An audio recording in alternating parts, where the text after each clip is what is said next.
Eh bien salut à tous, c'est Zyrox, j'espère que vous allez bien. On se retrouve aujourd'hui pour une nouvelle vidéo sur Hearthstone. Donc aujourd'hui je vais vous présenter l'un des meilleurs decks aggro du moment. Donc ce sera le Chasseur Hunter.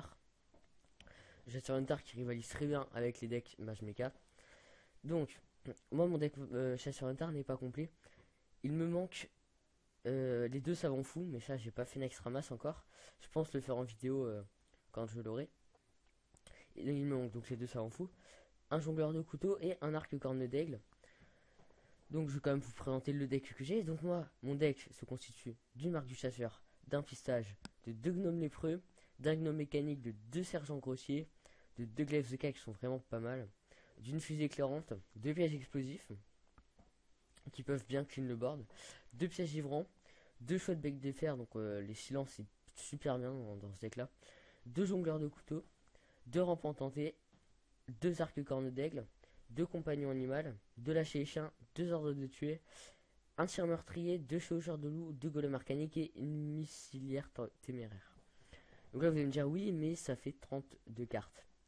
Donc c'est normal, c'est parce que moi je n'ai qu'un jongleur de couteau et un arc corne d'aigle pour l'instant. Donc dès que j'aurai les deuxièmes jongleurs de couteau et le deuxième arc corne d'aigle, j'enlèverai donc les deux pièges givrants. Quand j'aurai 200 en fou, j'enlèverai la fusée éclairante et le tir meurtrier. Donc voilà, donc je vais vous prouver qu'il marche tout de suite en partie non classée. Donc chasseur Hunter, voilà, tac. Donc moi je fais ça généralement quand il manque un peu de gold pour relancer une arène. Bah je fais quelques parties vite fait avec ça et puis ça passe tout seul. Hein. Alors, on va voir contre qui on va tomber.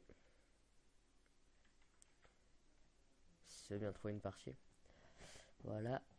Alors, on tombe contre qui? Contre un druide. Donc là, j'espère quand même qu'on va avoir une bonne sortie. Là, on va virer le tour 6. Et on va tout virer en fait. On va essayer d'avoir un tour 1, un tour 2 et un tour 3, ce serait bien. Mais ça m'étonnerait. Tour. Ouais, 2 tours 3, un tour 2. Bon, c'est pas une sortie dégueulasse non plus, hein, mais un tour 1, c'est sûr que ça aurait été mieux. Et donc là, merci Blizzard, hein, on a un tour 6 dans le deck. Et il faut qu'on l'ait dans notre main, tour 1, bien sûr. Non, mais c'est. Merci Blizzard, hein, franchement, merci. Bah là, on va mettre un gnome mécanique. Parce que le Glaivezuka, je rappelle, il donne un d'attaque à un serviteur allié. Donc on va. Ce serait bien quand même que ça donne un d'attaque à un gnome mécanique. Ça peut toujours être utile. Qu'est-ce qu'on fait là? Compagnon animal, golem arcanique ou Glaivezuka? On va mettre un compagnon animal. Voilà, ça le boost. C'est comme si j'ai mis mon Glaivezuka. Alors, là normalement, les parties, si vous avez une bonne sortie, tour 6, le mec il est mort. Si vous avez une bonne sortie, tour 6, le mec en face il est mort. Lui, il va me saouler un peu en fait. Il va me saouler un peu. On va mettre notre arme là parce que j'ai pas envie de lui donner un crystal mana tout de suite. Pas en début de game, sinon il prendrait trop l'avantage sur moi. Et puis on va rusher. Donc là vous voyez on est tour 4, il lui reste 17 PV déjà. Il lui reste 17 PV, j'ai quand même une charge à 4, une charge à 5. Donc les deux charges en tout ça fait 9. Plus mon arme. Ça fait déjà 11 points de dégâts avec ces deux cartes là. Donc franchement. Là, d'accord. C'est un peu un enfoiré celui-là. Enfin bon, c'est pas bien grave ça, mais voilà. Du coup, en plus, ça va être une charge à 5. Oula, là, on va pouvoir faire mal. On va pouvoir faire mal. Tac. Toi, t'es en 5-2. Maintenant, t'es en 5-2. Ah, donc lui, on a pas mal boosté. Donc là, on a 10. On a 12 points de dégâts. On va geler une 4-4 pour pas qu'il puisse nous mettre trop cher. Et voilà. Il lui reste 6 PV. Quoi qu'il arrive, j'ai gagné dans 2 tours. Parce qu'avec ma charge à 5, alors, on va on va pas le troll. On va lui dire, tac, dis bonjour à YouTube. Donc là, le balayage, par contre, il fait un peu mal quand même. Il fait un peu mal. Bon, j'ai ma charge à 5. Il reste 1 PV. Avec son pouvoir héroïque, du coup, il en resterait 2 de PV. Et ouais, du coup, j'ai gagné, là, c'est bon. Allez, l'ordre de tuer en plus. Euh, Ah, en fait, on va pas mettre elle. Là, si on a la charge, on a gagné. Si on a la charge, on a gagné. D'accord, on n'a pas la charge. C'est pas bien grave. C'est en vidéo, oui. Donc là, 2, 4, 6. Ah bah si, en fait, on a gagné. J'avais même pas calculé. J'avais même pas calculé qu'on allait gagner. Mais bon, voilà. Donc là, vous avez la preuve. On était tour combien? J'ai pas vu tour 6. Ouais, tour 6. Donc là, vous voyez, hein. 5 minutes 5 minutes la partie. Tour 6, le mec, je l'ai atomisé. Franchement. Donc après, vous allez peut-être me dire, oui, mais c'est un deck de merde, tout ça, tout ça. Enfin, c'est un deck pour les kikus. Ah, certes, c'est peut-être un deck pour les kikus. Mais en attendant, vous voyez le résultat, hein. 5 minutes la partie, ça fait 12 parties en 1 heure. Si vous enchaînez 12 parties en 1 heure, ça vous fait 3, 6, 9, 12. Ça vous fait 40 gold en 1 heure quand même. Si vous faites toutes vos victoires.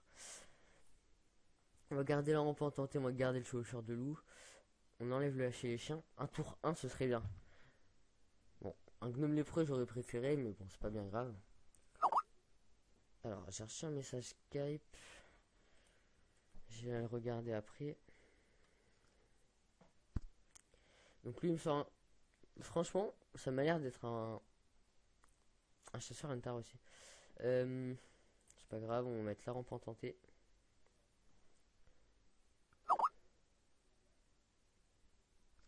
Rampe en tenté, ouais. Oh là là là là. Je trouve toujours le moyen de m'appeler pendant que je suis en vidéo. Donc lui aussi, il a un chasseur Hunter. Donc ça va être chaud. Ça va être chaud. On va essayer quand même, hein, mais franchement, ça va être chaud. Là, franchement, je sais pas trop quoi faire. J'hésite à mettre un silence là-dessus. Euh, Soit mettre un silence là-dessus, soit mettre une charge. On va mettre une charge. Puis on va détruire son gnome lépreux. Parce que nous, de toute façon, ça nous met un rip-up de 2 créatures. Donc ça me dérange pas trop, hein. Donc là, on a le contrôle du board. C'est pas mal. Donc chasseur Hunter vs chasseur Hunter, ça peut, ça peut aller très vite, hein. Les PV, ils vont descendre ultra rapidement. Ça va descendre très très vite, là, les PV.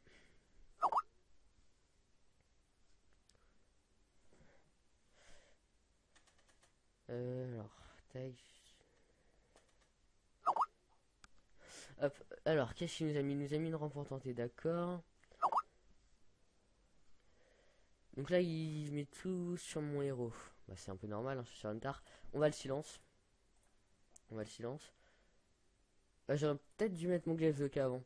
Parce que si ça booste, si ça boostait ma chouette bec de fer, j'aurais eu un peu le seum.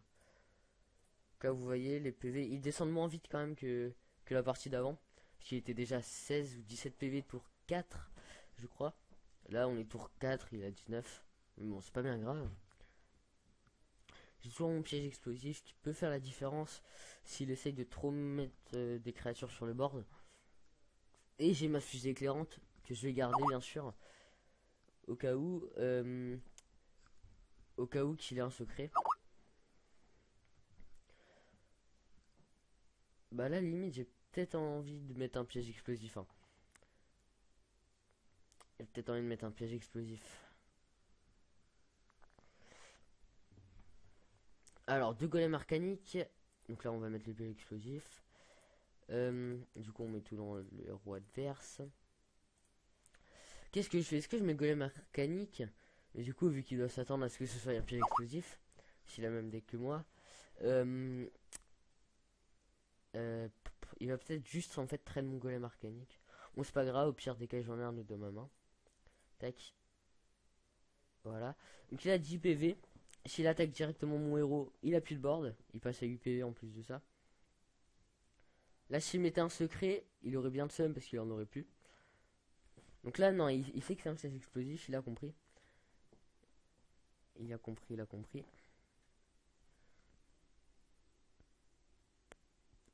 Et allez, vas-y, continue de bourrer, toi. Donc là, c'est bien, il utilise toutes ses charges sur mes petites créatures. Moi, ça me dérange pas. Et du coup, il veut plus attaquer mon héros. S'il attaque mon héros, après, bah, il a plus de board. Du coup, bah, Limite, j'ai peut-être même envie juste de le laisser attaquer mon héros en fait.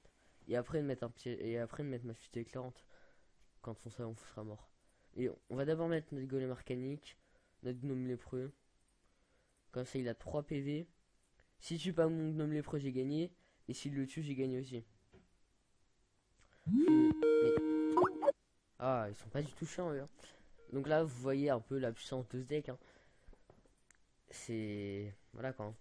2 parties de victoire. Je sais pas combien de temps elle aura duré la vidéo, on va aller voir ça tout de suite. Mais vous avez fini où? Je suis vraiment désolé hein, pour tous ceux qui m'appellent sur Skype. Donc voilà, donc là je vous ai montré, je vous ai fait 2 parties, j'ai gagné les 2. Donc vous avez vu que le deck est vraiment très très puissant. Hein. Et donc j'espère que la vidéo vous aura plu. N'hésitez pas à mettre un pouce vert, un commentaire et à vous abonner, ça fait plaisir. Et moi je vous dis à la prochaine pour une nouvelle vidéo. Allez, salut tous.